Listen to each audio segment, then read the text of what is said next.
Куманово вчера го чествуваше денот на ослободувањето, 505 години од постоењето и 80 години слободно Куманово. По тој повод традиционално се одржа свечена седница во големата сала на Центарот за култура. Денеска може би ни пречи што Куманово го сечат железничка пруга, автопат, регионални патишта, па тешко си го планираме градот.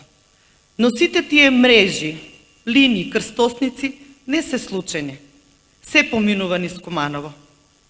А јас субјективно ќе си кажам како се да започнува од Куманово, а особено желбата за слобода и бунтовноста. На ова парче земја векови наназад живееле македонци, албанци, срби, роми, турци, грци, бугари, власи. Некои освојувале, некои се бранеле, но сите живееле и оставале свој печат низ градот. И токму затоа темпераментот, карактерот на Куманово е уникатен. Досетливи сме, гостопримливи, шеговици, нудиме многу, се даваме во се, но се додека сме почитувани и слободни.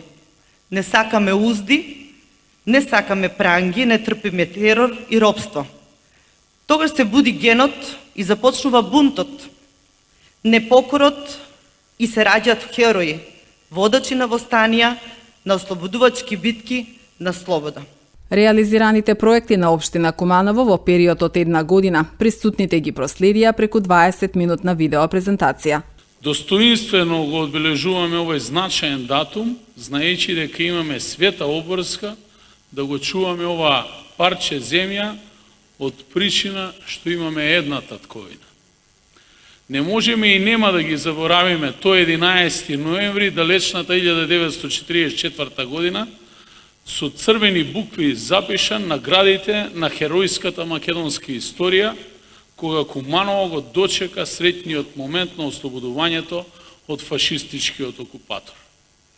Предводниците на крвавата и макотрпна народно-ослободителна борба, нашите Христијан Тодоровски Карпош, Киро Фетак, Боро Менков, Перо Чичо, Бајрам Шабани, Мара Нацева, Боро Петрушевски Папучар, Трајко Стојковски Бузо и многу други херои од НОП ни овозможија слободен здив на секој чекор во насмејано секојдневие во кое функционираат задоволни граѓани.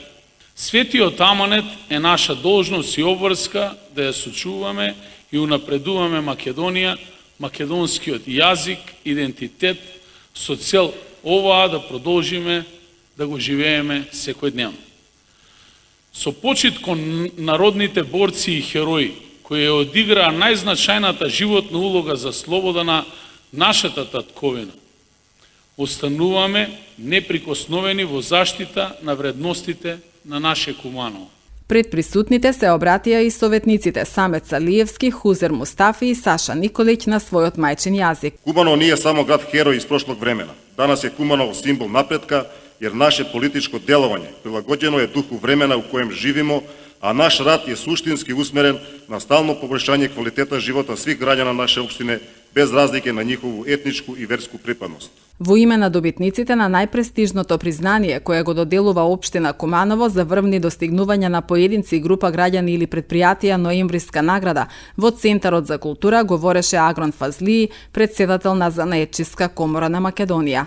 Никола Давидовски, естраден уметник во пензија, за неговата долгогодишна кариера на македонската музичка сцена, на која испеа бројни песни, меѓу кои и безвременскиот хит Земјо мила, која при осамостојувањето на државата била предложена и за државна химна. Агрон Фазлии, председател на Занаетчиската комора на Република Северна Македонија и менаџер на фирмата модна куќа Стил Куманово, за исклучителниот придонес во промовирањето на занаетчиството на регионално, национално и меѓународно ниво. Столе Димитриевски, голман на фудбалската репрезентација на Македонија и на шпанскиот фудбалски клуб Валенсија, кој има одиграно повеќе од 70 надпревари за македонската репрезентација, а во 2021 година ја представуваше државата на дебитантскиот настап на Европското првенство во фудбал, каде особено се истакна со своите маестрални одбрани. Ноемвриска награда на општината Куманово за 2024 година во вид на диплома се доделува на следните правни лица: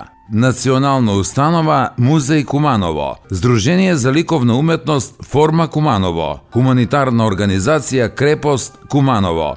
Нема да престанеме тука, ова е мотив за да одиме напред, да го чуваме културното наследство, бидејќи нашите предци не научиле како да ги почитуваме, како да ја браниме националната свест без обврска од која националност припаѓаме и како да придонесеме за нашиот град да оди напред, да имаме соживот. Општина Куманово додели и неколку благодарници на истакнати личности за постигнати резултати во афирмирање на градот во различни општествени области, меѓу нив Боби Серафимовски, Гоце Илиќ и заедницата на станари Сума.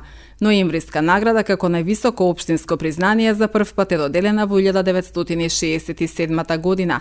На свеченоста по повод 80 години од ослободувањето и 505 години од постоењето на Куманово присуствуваат членови на Сојузот на борци, министри, амбасадори, поранешни актуелни градоначалници, советници, представници на АРМ, МВР, делегации од збратимените градови, јавни институции и предпријатија.